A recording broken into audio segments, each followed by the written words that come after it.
নমস্কার, আমি সৃজা। আজ আন্তর্জাতিক শ্রমিক দিবস, মানে ইন্টারন্যাশনাল ওয়ার্কিং ডে। 1886 সালে আজকের দিনেই শিকাগোর হে মার্কেটে হাজার হাজার শ্রমিকের রক্তে রাস্তাঘাট ভিজে গিয়েছিল। কারণ তাদের দাবি ছিল যে 8 ঘন্টার বেশি তারা কাজ করবেন না। 8 ঘন্টা কাজ, 8 ঘন্টা বিশ্রাম, 8 ঘন্টা ঘুম।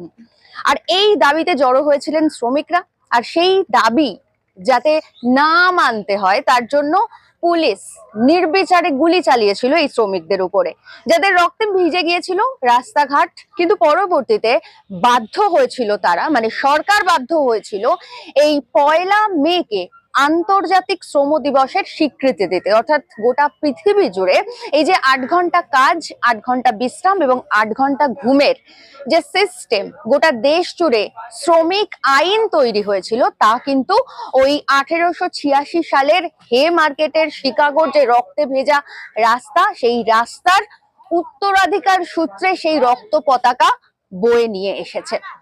এই সমস্ত বিষয়গুলো খুব জানা, খুব কমন বিষয়, আমি জানি, আপনারাও সকলেই জানেন। কিন্তু তারপরেও কেন বলছি তার কারণ হচ্ছে সাম্প্রতিককালে কিছু বিজেমূলী নটি তারা বলতে শুরু করেছে যে লাল পতাকা নাকি শুধুমাত্র বিরিয়ানির হাঁড়িতে দেখা যায়। এই যেমন ধরুন কয়েকদিন আগে সায়ন্তিকা বলেছে, তার আগে সায়নী ঘোষ বলেছে, পাপিয়া অধিকারী বলেছে।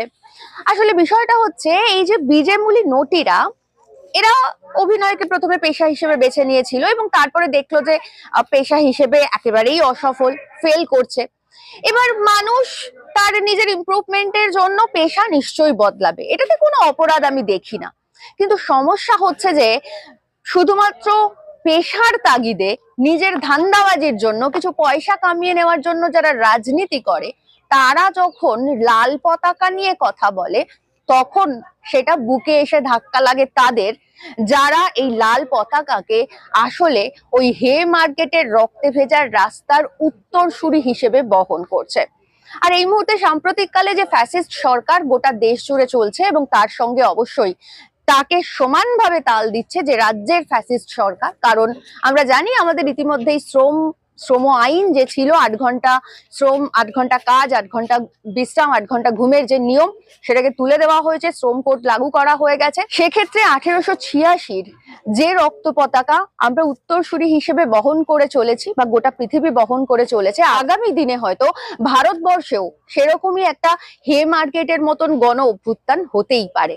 আর তার উদাহরণ আমরা দেখছি অলরেডি। আমরা মাত্র কয়েকদিন আগে নয়ডাতে দেখেছি শ্রমিকদের বিপ্লব, তার আগে আমরা আদানির পাওয়ার প্ল্যান্টে দেখেছি কিভাবে শ্রমিকরা বিক্ষোভ দেখিয়েছেন।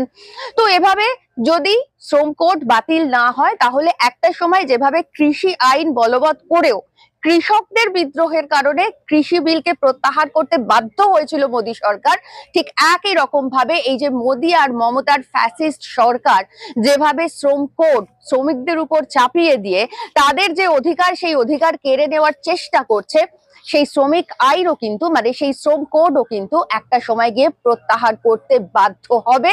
এবং আমি গ্যারেন্টি দিয়ে বলতে পারি যে হে মার্কেটের যে রক্তে ভেজা রাস্তা থেকে লাল পতাকা উঠে এসেছিল, সেই হে মার্কেটের উত্তরসূরি বহন করবে এদেশের শ্রমিকরা একটা সময়।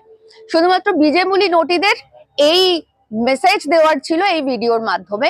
যারা মনে করে যে লাল পতাকা বা লাল কাপড় এখন শুধুমাত্র বিরিয়ানির হাঁড়িতে দেখা যায়, আসলে তারা এই লাল পতাকার যে ঐতিহ্য, লাল পতাকার যে ইতিহাস, লাল পতাকার যে গর্ব, সেটা সম্পর্কে কিছু জানে না, সেটা কোনো অপরাধ নয়। কিন্তু সমস্যা হচ্ছে এই লাল পতাকার যে ঐতিহ্য, সেটা জানার জন্য যে সততা, যে নিষ্ঠা, যে পড়াশোনা, তার থেকে এরা শত আলোকবর্ষ দূরে। এবং এই দূরে থেকেও যে লাল পতাকা নিয়ে এরা মন্তব্য করে, সেটা অত্যন্ত লজ্জার।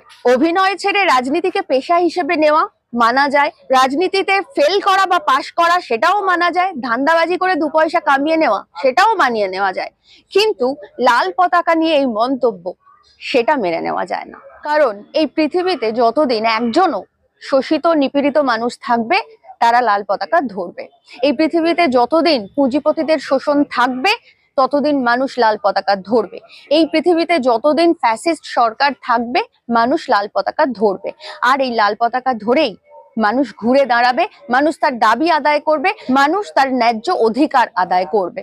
তাই এই বিজেমূলী নটিরা কবে কোথায় কি লাল পতাকাকে কোথায় বিরিয়ানির হাঁড়িতে দেখতে পেয়েছে তা নিয়ে কথা বলার আগে আমার মনে হয় যে তারা যে ধান্দাবাজিটা করতে এসছে সেটাতে মন দিক, এবং তার সঙ্গে অবশ্যই লাল পতাকার যে ঐতিহ্য সেটা নিয়ে একটু, মানে মিনিমাম একটু অন্তত পড়াশোনা করুক।